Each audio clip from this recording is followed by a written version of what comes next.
ሻቢያ በሚቀጥሉ 72 ሰዓታት ውስጥ ውጊያ ለመክፈት መዘጋጀቱ ታውቋል። በርካታ የሻቢያ ጦር መሳሪያዎች ተማርከዋል። በሌላ በኩል ትራምፕ እንደዛቱት ኢራንን ሊደበድቡ ነው። ይህ ኢትዮ ዴስክ ነው። ሰላምታችን በያላችሁበት ይድረስ እያልን በዕለቱ የተሰሙ ዋና ዋና ጉዳዮችን ወደ እናንተ ይዘን ቀርበናል። ቻናላችንን ላይክ፣ ሼር እና ሰብስክራይብ ታደርጉ ዘንድ እየጋበዝን የዕለቱን ዜናዎች አበይት ነጥቦችን በማስቀደም አሁን እንጀምራለን።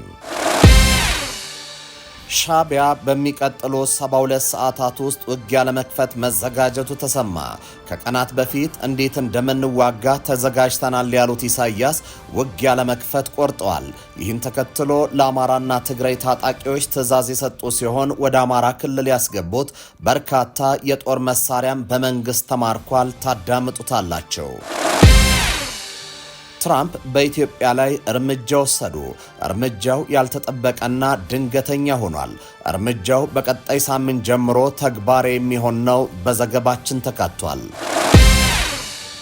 ኢትዮጵያ ስጋት ውስጥ ናት ሲል የአውሮፓ ህብረት ይፋ አደረገ። ህብረቱ ኢትዮጵያን በተመለከተ ጥብቅ ሰነድ ይፋ አድርጓል። የኤርትራ መንግስት የትግራይ ክልል ሰላምን ወደ ግጭት በማስገባት ችግሩን በማባባስ ላይ ነው ሲል የከሰሰ ሲሆን የአማራ ክልል ውጊያም ለኢትዮጵያ ስጋት ነው ብሎታል። ትሰሙታላቸው። ትራምፕ እንደዛቱት ሊያደርጉ ነው። ኢራንን ለመደብደብ ከጫፍ ደርሷል። ቴህራን በበኩሏ በፍርሃት የዘጋቸውን የአየር ክልሏን ከፍታለች። የተወደዳቸው የቻናላችን ቤተሰቦች እነዚህንና ሌሎች መረጃዎችን ይዘናል። አሁን በዝርዝር ወደምንመለከታቸው መረጃዎች እናመራለን። አፓርትመንት በኮንዶሚኒየም ዋጋ እንኳን አደረሳችሁ። ከወዳጅነትና ከአራዳ ፓርክ ፊት ለፊት ባለ 1 መኝታ በ3.6 ሚሊዮን ጠቅላላ ዋጋ፣ ባለ 2 መኝታ በ5.8 ሚሊዮን ጠቅላላ ዋጋ፣ ባለ 3 መኝታ በ8.4 ሚሊዮን ጠቅላላ ዋጋ ቤቶችን እየሸጠን ነው። ልብ ይበሉ፣ ይህ ዋጋ 100% ለሚከፍሉ ደንበኞች 30% ቅናሽ ላደረግንባቸው ቤቶች ሲሆን 10% ከፍለው ቀሪውን የግንባታ ሂደት እያዩ መክፈል ለምትፈልጉ ደንበኞቻችን ባለ 2 መኝታ ከ840 ሺህ ብር ቅድመ ክፍያ ጀምሮ እንዲሁም ባለ 3 መኝታ ከ1.2 ሚሊዮን ቅድመ ክፍያ ጀምሮ ይዘንላችሁ መጥተናል። 60/40 የባንክ ብድር ያመቻቸን ሲሆን የዕድል የሚቆየው ለጥቂት ቤቶች ብቻ ስለሆነ ከታች ባስቀመጥነው የድርጅቱ ስልክ ፈጥነው ይደውሉ። ሜሪት ፕሮፐርቲስ። ሻቢያ በሚቀጥለው 72 ሰዓታት ውስጥ ውጊያ ለመክፈት መዘጋጀቱ ተሰማ።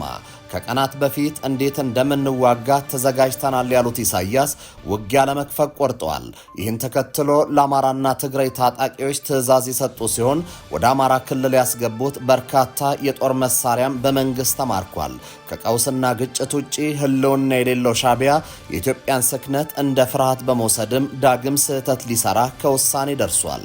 ኢትዮጵያ ተዳክማለች፣ በውስጥ ቀውስ ተይዛለች በሚል ስውስ ስሌትም የባድመን ስህተት ሊሰራ ተቃርቧል። ለጉዳዩ ቅርበት ያላቸው ምንጮች ሻቢያ በሚቀጥሉ 72 ሰዓታት ውስጥ በኢትዮጵያ ላይ ጥቃት ለመክፈት መዘጋጀቱን ዘግበዋል። ለዚህ ጥቃት እንዲረዳውም ለአማራ ታጣቂዎችና ህወሓት ትዕዛዝ መስጠቱም ተጠቁሟል። በዚህ ሳምንት መረጃ ኢትዮ ዴስክ ሚዲያ ከኤርትራ ወደ ትግራይ በርካታ ቁጥር ያለው ጦር መሳሪያ መግባቱ መዘገባችን ይታወሳል። የዚህ ጦር መሳሪያ ወደ ትግራይ መግባቱ የሻቢያ የውጊያ ዕቅድ አካል እንደሆነ ምንጮች አስረድተዋል። ተቃራኒ ፍላጎት ያላቸውን ኃይሎች በአንድ አንቀልባ ማዘል የሚያውቅበት ሻቢያ በተመሳሳይ ለአማራ ኃይሎች የጦር መሳሪያ ልኳል። ይሁንና ይህ የጦር መሳሪያ ፋኖ እጅ ሳይገባ በመንግስት ተማርኳል። ይህ ጦር መሳሪያ ፋኖ እጅ እንደገባ መጠነ ሰፊ ጥቃት ለመክፈት አዘጋጅቶ የነበረ ቢሆንም አልተሳካለትም። ፌዴራል ፖሊስ ባወጣው መግለጫ ከሌሎች የጸጥታ አካላት ጋር በመቀናጀት የሻቢያ መንግስት ከኢትዮጵያ የውስጥ ባንዳዎችና ታሪካዊ ጠላቶች ጋር በማበር የሀገሪቱን ሰላም ለማደፍረስ የፋኖ ቡድንን ለማስታጠቅ በስውር የላከውን ከ56,000 በላይ የተለያዩ የጦር መሳሪያ ጥይቶችን ከሁለት ተጠርጣሪዎች ጋር በወልዲያ የፍተሻ ጣቢያ በቁጥጥር ስር አውያለሁ ብሏል። እጅ ከፍንጅ በቁጥጥር ስር በዋሉት ሁለት ተጠርጣሪዎች ላይ በተደረገው የመጀመሪያ ደረጃ ምርመራ ጥይቶቹ በሻቢያ መንግስት እንደተላኩና ህወሓት በትግራይ ክልል መቀሌ ላይ ተቀብሎ ወደ አማራ ክልል ሸዋሮቢት በማስገባት ለአማራ ክልል ታጣቂዎች ጥቃቶች ለማድረስ ሲንቀሳቀሱ እንደነበር መግለጫው ጠቅሷል። ለሻዕቢያ መንግስት ድልድይ ሆኖ እየሰራ ያለው የህወሓት ቡድን የአማራ ታጣቂዎችን በማስታጠቅ የሀገራችንን ሰላም ለማደፍረስ አቅዶ ከኤርትራ በመቀሌ በኩል በስውር የላከውን 41000 የክላሽ ጥይት፣ 14000 የብሬን ጥይት እና 800 የድሽቃ ጥይቶች በአጠቃላይ ወደ 57000 ጥይቶችን በጭነት አይሱዙ ተሽከርካሪ ከሲሚንቶና ከብሎኬት ጋር አመሳስሎ በመጫን በአማራ ክልል ወልዲያ ከተማ አድርጎ ወደ ሸዋሮቢት ለማስገባት ሲያጓጉዞ በወልዲያ የፍተሻ ጣቢያ ላይ የኢትዮጵያ ፌዴራል ፖሊስ ከሌሎች የጸጥታ አካላት ጋር በመቀናጀት ባደረገው ጠንካራ ክትትልና ፍተሻ ጥር 5 2018 ዓ.ም ከሁለት ተጠርጣሪዎች ጋር በቁጥጥር ስር ውሎ ምርመራ እያጣራባቸው መሆኑን በመግለጫው አስታውቋል። ይህ የሻዕቢያ ዕቅድ መፍረሱን ተከትሎ ታዲያ ህግደፍ ፕላን ቢው የውጊያ ዕቅድን ሊነድፍ ይችላል እየተባለ ነው። ትራምፕ በኢትዮጵያ ላይ እርምጃ ወሰዱ። እርምጃው ያልተጠበቀና ድንገተኛ ሆኗል። እርምጃው በቀጣይ ሳምንት ተግባራዊ የሚሆን ነው። የአሜሪካው ፕሬዝዳንት ዶናልድ ትራምፕ አስተዳደር ኢትዮጵያና ኤርትራን ጨምሮ ከ75 ሀገራት ለሚመጡ ሰዎች የስደተኝነት ቪዛ የሚሰጥበትን ሂደት ላልተወሰነ ጊዜ አግደዋል። ስደተኞቹ ወደ አሜሪካ የሚገቡባቸውን ህጋዊ መንገዶች ይበልጥ እያጠበቀ ያለው የትራምፕ አስተዳደር ይህ አዲስ ውሳኔ ከሚቀጥለው ሳምንት ረቡዕ ጀምሮ ተግባራዊ መሆን እንደሚጀምርም አስታውቋል። የአገሪቱ የውጭ ጉዳይ መስሪያ ቤት ትናንት ባወጣው መግለጫ ውሳኔ ተላለፈው በመንግስት ድጋፍ የሚኖሩ ስደተኞችን ቁጥር ለመቀነስ እንደሆነም ጠቁሟል። በዚህ ውሳኔ መንግስት የሚሰጠውን ድጋፍና ጥቅማ ጥቅም በመጠቀም ከአሜሪካ ህዝብ ሀብት የሚቀንሱ ሰዎች ስርዓቱ ላይ የሚፈጽሙትን ብዝበዛ ማስቆም እንዳስፈለገ መስሪያ ቤቱ ገልጿል። ከሚቀጥለው ሳምንት ጀምሮ ተፈጻሚ የሚሆነው ውሳኔ 75 ሀገራትን እንደሚመለከትም ተገልጿል። የዜና ወኪሉ አሶሺየትድ ፕሬስ ያወጣው አገራት ዝርዝር እንደሚያሳየው ኢትዮጵያ ከነዚህ ሀገራት አንዷ ነች። ከኢትዮጵያ ጎረቤት ሀገራት መካከል ኤርትራ፣ ሶማሊያ፣ ሱዳን እና ደቡብ ሱዳን እገዳ ከተጣለባቸው ሀገራት መካከል ተካተዋል። ዩጋንዳ፣ ሩዋንዳ፣ ታንዛኒያ እና ሪፐብሊክ ኦፍ ኮንጎም ውሳኔ የሚመለከታቸው የምስራቅ አፍሪካ ሀገራት ናቸው። ሩሲያ፣ ኢራን፣ ግብጽ፣ ሊቢያ፣ የመንና ሶሪያም ከ75ቱ ሀገራት መካከል ተጠቅሷል። በአዲስ ውሳኔ መሰረት ከነዚህ ሀገራት የሚመጡ ሰዎች የሚያቀርቡት ስደተኝነት ቪዛ ተቀባይነት አይኖረውም። ይህ እገዳ የተላለፈው በጊዜያዊነት እንደሆነ ቢጠቆምም ለምን ያክል ጊዜ እንደሚቆይ አልተገለጸም። የውጭ ጉዳይ መስሪያ ቤቱ የቆንስላ መኮንኖች ከነዚህ ሀገራት ለሚመጡ ሰዎች የሚካሄዱ የስደተኛ ቪዛ መመልከቻ ሂደቶችን እንዲያቋርጡ ትዕዛዝ መስጠቱን አሶሺየትድ ፕሬስ ዘግቧል። ይህ እገዳ እንደ ጊዜያዊ ጎብኚዎች ወይም ለንግድ ስራ የሚጓዙ ሰዎች ያሉ ስደተኛ ያልሆኑ ቪዛ ጠያቂዎች ላይ ተፈጻሚ እንደማይሆን ተገልጿል። የውጭ ጉዳይ መስሪያ ቤቱ ምክትል ቃል አቀባይ የሆኑት ቶሚ ፒጎት መስሪያ ቤቱ የአሜሪካ መንግስት እርዳታ ፈላጊ ለሆኑና የአሜሪካን ሕዝብ ልግስናን ያላግባብ ሊጠቀሙ የሚችሉ ስደተኞችን ብቁ አይደሉም ብሎ ለመመደብ ስልጣኑን ይጠቀማል ብለዋል። የመንግስት ድጋፍና ጥቆማ ጥቅሞችን የሚወስዱ የውጭ ሀገር ዜጎች እንዳይገቡ ለመከላከል ሲባል የተላለፈው ውሳኔ አሰራሩ እንደገና እስከሚገመገም ድረስ ለጊዜው መታገዱን ምክትል ቃል አቀባዩ አክለዋል። ኢትዮጵያ ስጋት ውስጥ ናት ሲል የአውሮፓ ህብረት ይፋ አደረገ። ህብረቱ ኢትዮጵያን በተመለከተ ጥብቅ ሰነድ ይፋ አድርጓል።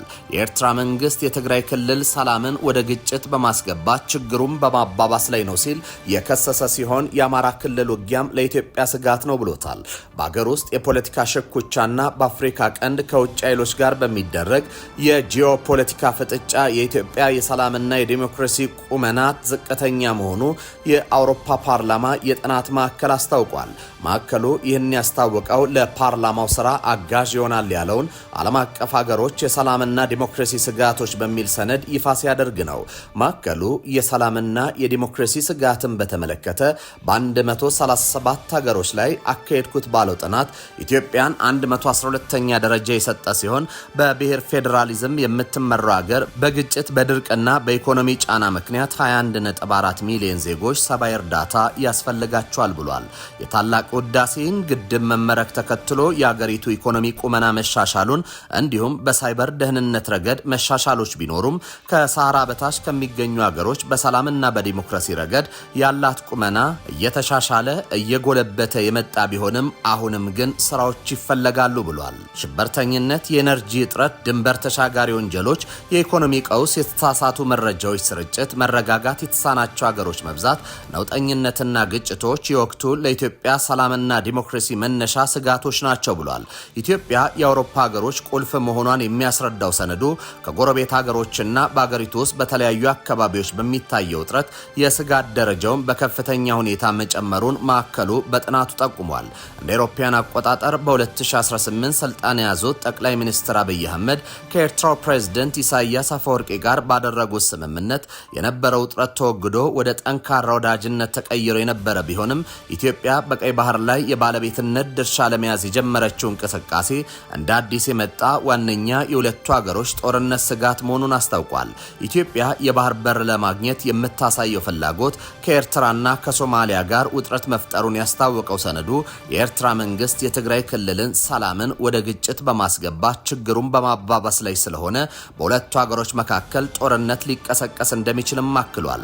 ሁለቱም ሀገሮች ወታደሮቻቸውን የአውሮፓውያን አቆጣጠር በመጋቢት 2025 ወደ ድንበር ማስጠጋታቸውንም ገልጿል።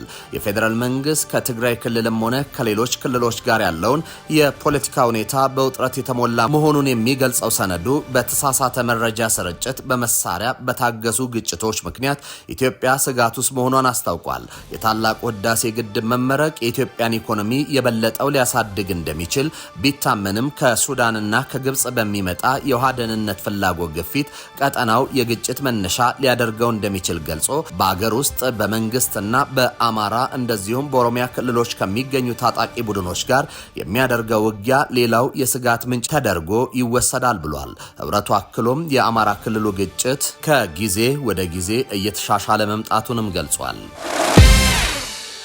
ትራምፕ እንደ ዛቱት ሊያደርጉ ነው። ኢራንን ለመደብደብ ከጫፍ ደርሷል። ቴህራን በበኩሏ በፍርሃት የዘጋችውን የአየር ክልል ከፍታለች። አሜሪካ ወታደራዊ ጥቃትን ልትሰነዝር ትችላለች በሚል ስጋት ለበርካታ ሰዓታት ተዘግቶ የነበረው የኢራን የአየር ክልል ዛሬ ማለዳ እንደገና ተከፍቷል። ለ5 ሰዓታት የቆየው ይህ የሰማይ ላይ እገዳ በይፋ የተነሳው ዛሬ ማለዳ ላይ ነው። የአየር ክልሉ ክፍት መደረጉን ተከትሎ አንዳንድ የሀገር ውስጥ አየር መንገድ በረራዎች የጀመሩ ቢሆንም ዓለም አቀፍ ተቋማት አሁንም ጥንቃቄ መርጠዋል። የፍላይት ራዳር 24 የቀጥታ መረጃ እንደሚያሳየው እገዳ ከተነሳ በኋላም ቢሆን አብዛኞቹ ዓለም አቀፍ አውሮፕላኖች የኢራንን አየር ክልል በመሸሽ በሌላ አቅጣጫ እየበረሩ ነው። የአየር ክልሉ እንዲዘጋ የተደረገው የኢራን መንግስት በጸረ መንግስት ተቋሚዎች ላይ እየወሰደ ያለው የኃይል እርምጃን ተከትሎ ነው። የአሜሪካው ፕሬዝዳንት ዶናልድ ትራምፕ ወታደራዊ ጣልቃ ገብነትን ሊያደርጉ እንደሚችሉ ካስጠነቀቁ በኋላ መሆኑ ታውቋል። ትራምፕ የኢራንን መንግስት ጨካኝ እርምጃውን ከቀጠለ ለተቋሚዎች ደህንነት ሲባል ጣልቃ ገባለው ሲሉ ዝተው ነበር። ይሁን እንጂ ትራምፕ ረቡዕ ምሽት በዋይት ሃውስ በሰጡት መግለጫ አቋማቸውን ያለዘቡ ይመስላሉ። በኢራን እየተፈጸመ ያለው ግድያ መቆሙን ማረጋገጫ ተሰጥቶኛል ያለው ፕሬዝደንቱ ለጊዜው ወታደራዊ እርምጃ ከመውሰድ ይልቅ ሁኔታውን በቅርበት እንደሚከታተሉ ተነግረዋል። በሌላ በኩል ዋሽንግተን ጥቃት የምትሰነዘር ከሆነ ኢራን በአካባቢው በሚገኙ የአሜሪካ ወታደራዊ ቤዞች ላይ የአጸፋ እርምጃ እንደምትወስድ መዛቷን ተከትሎ የአሜሪካ በመካከለኛው ምስራቅ ከሚገኙ ቤዞቿ የተወሰኑ ሰራተኞችንና ንብረቶችን ማሸሽ ጀምራለች። ውጥረቱን ተከትሎ በርካታ ዓለም አቀፍ አየር መንገዶች ወደ ቴህራን የሚያደርጉትን በረራ ሰርዘዋል ወይም አቅጣጫ ቀይረዋል። አሜሪካ የንግድ አውሮፕላኖቿን በኢራን ሰማይ ላይ እንዳይበሩ ሙሉ በሙሉ ከልክላለች። የጀርመኑ ሉፍታንዛ ግሩፕ በኢራንና በኢራቅ የአየር ክልል ላይ እንደማይበርና በረራዎች መሰረዙንም አስታውቋል። የህንዱ ኢንዲጎ፣ ኤምሬትስ፣ ኳታር ኤርዌይስ እና ተርኪሽ ኤርላይንስ ባለፉት ቀናት በረራዎች መሰረዛቸው ይታወሳል። በኢራን የተቀሰቀሰው ተቃውሞ መነሻ የሀገሪቱ ገንዘብ ሪያል የመግዛት አቅም መዳከምና የኑሮ ውድነት ሲሆን አሁን ግን ወደ አጠቃላይ የስርዓት ለውጥ ጥያቄ ተሸጋግሯል። መቀመጫውን አሜሪካ ያደረገው የሰብአዊ መብት ተቋም ሃርና እንዳስታወቀው በመንግስት የኃይል እርምጃ እስካሁን ቢያንስ 2571 ሰዎች ተገለዋል። አፓርትመንት በኮንዶሚኒየም ዋጋ እንኳን አደረሳችሁ። ከወዳጅነትና ካራ ከአራዳ ፓርክ ፊት ለፊት ባለ 1 መኝታ በ3.6 ሚሊዮን ጠቅላላ ዋጋ፣ ባለ 2 መኝታ በ5.8 ሚሊዮን ጠቅላላ ዋጋ፣ ባለ 3 መኝታ በ8.4 ሚሊዮን ጠቅላላ ዋጋ ቤቶችን እየሸጠን ነው። ልብ ይበሉ፣ ይህ ዋጋ 100% ለሚከፍሉ ደንበኞች 30% ቅናሽ ላደረግንባቸው ቤቶች ሲሆን 10% ከፍለው ቀሪውን የግንባታ ሂደት እያዩ መክፈል ለምትፈልጉ ደንበኞቻችን ባለ 2 መኝታ ከ840 ሺህ ብር ቅድመ ክፍያ ጀምሮ እንዲሁም ባለ 3 መኝታ ከ1.2 ሚሊዮን ቅድመ ክፍያ ጀምሮ ይዘንላችሁ መጥተናል። 60/40 የባንክ ብድር ያመቻቸን ሲሆን ይህ ዕድል የሚቆየው ለጥቂት ቤቶች ብቻ ስለሆነ ከታች ባስቀመጥነው የድርጅቱ ስልክ ፈጥነው ይደውሉ። ሜሪት ፕሮፐርቲስ። ተመልካቾች ለሰዓቱ የነበሩን ዜናዎች እኚህ ነበሩ። በያላችሁበት ሰናይ ጊዜ ይሆንላችሁ።